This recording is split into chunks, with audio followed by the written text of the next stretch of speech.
All right, guys, we'll get straight to the news out of the FDA this morning, as well as a statement, Jim, from J&J, in which they say we continue to work closely with experts and regulators to assess the data, but at present, no clear causal relationship has been established between those rare events and the Janssen vaccine. Well, look, I think that there are two themes here. One is that this is going to pause the reopening, and the second is really what happens when you take this. And I want to point out that when you just go get the flu vaccine, forget this, the flu vaccine, there are people who die from the flu vaccine every year.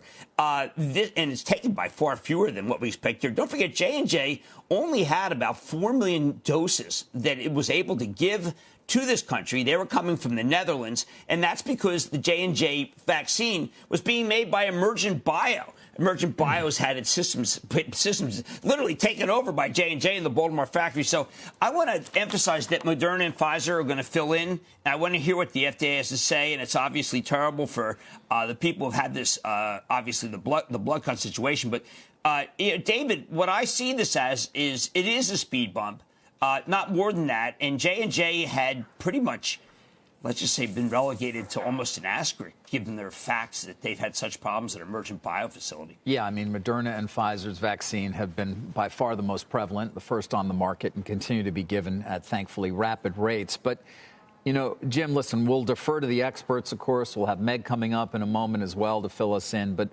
give me your take. I mean, 6.8 million doses of the vaccine have been administered in the U.S., and there are 6 cases of this blood clot called cerebral venous sinus thrombosis.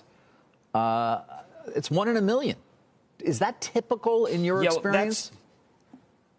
Yes, that's the 1 in a million, according to the WHO for the flu, WHO for the flu vaccine. And I just have to tell you, I mean, I think that we haven't pulled the flu vaccine because it has that exact, kind of the exact same numbers. Now, obviously, look, we don't want anyone to have a blood clot.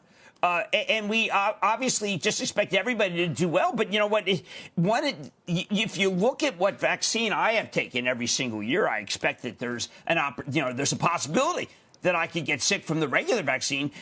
This is kind of the same ratio. So, Carl, before we really just panic, there'll be people who take the flu vaccine every year, and that's the number that's the number that people die from. I mean, that's literally the number. And I want to emphasize that people still take the flu vaccine. So I don't think this is going to be obviously bad for J&J momentarily, but I don't think it's going to hurt the rollout of the nation's vaccine program at all, Carl. Not at all. Yeah. No, I mean, we should remind viewers that COVID-19 itself creates blood clots in severe cases. 11% of severe cases have deep vein thrombosis.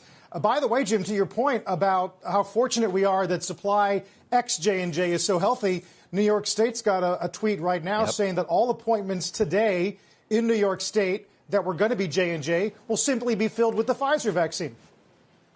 Right. I mean, look, J&J screwed up, all right? They outsourced their product to Emergent Bio. Emergent Bio's had many, many problems. It's been a real bad move to make it so that Emergent Bio was making their vaccine. So they had to import what they could from the Netherlands, which is about 4 million doses. I mean, I think that J&J was on pause, all right? And so now they're really on pause. And it's a shame. There are a lot of people who have taken the J&J. I think that the ratio is not bad at all, but anybody, of course, who dies is terrible. But can we just say that J&J was not going to be a factor to begin with, and Pfizer and Moderna are in full speed ahead mode? Terrible for anyone who got hurt from J&J or died. One person died. But Pfizer and Moderna are ready, and I don't think this halts anything. David, I think that, once again, people want to take the vaccine. Well, but that becomes the question. Does this in some way play into those who are hesitant to begin with, even though it's 1 in a million, and as you said, 1 death out of 6.8 million doses administered here in the U.S.? Nonetheless, does that play into fears that perhaps some in the population have about getting the vaccine? We know that there is hesitancy to begin with, Jim, and we do need a large percentage of people to get vaccinated as quickly as possible. I mean, I'm somewhat stunned sometimes when you see some of the numbers of certain cohorts. I think it was even the military, right? Did you see the numbers? Like the Marines and things of that nature. Yes. Sort of 40%. shocking. 40%, right, Carl? I mean, that's a shockingly high number of people who said no, thank you. At least now, it's unclear to me that this doesn't hurt the ability to change their minds. Well, we're still at 3.2 million yesterday.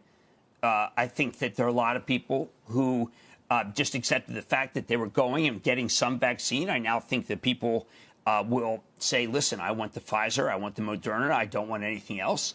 But they'll continue to ask because I think that you're going to get it. Look, we have no natural defense against this illness. Let's, if you decide that you don't want a vaccine, you're going to get it. I mean, that's pretty much what's going to happen, especially with this new rapid-fire illness, the one that's been imported. Carl, if you know you're going to get something, I mean, it's your choice is this. You're going to either take the vaccine, which is Moderna and Pfizer, of which we have no real instances of anyone doing anything but being sick at the second Moderna, or you're going to get sick with COVID-19. That's your options. There's no other option. Because this thing, we have no natural defense. Can we just accept that and just say, well, some people are asymptomatic? But, Carl, I'm not buying this idea. I don't want this fact. I do not want this illness. I don't think anyone wants this illness. They're going for Moderna. They're going for Pfizer. Back to you. Shepard Smith here. Thanks for watching CNBC on YouTube.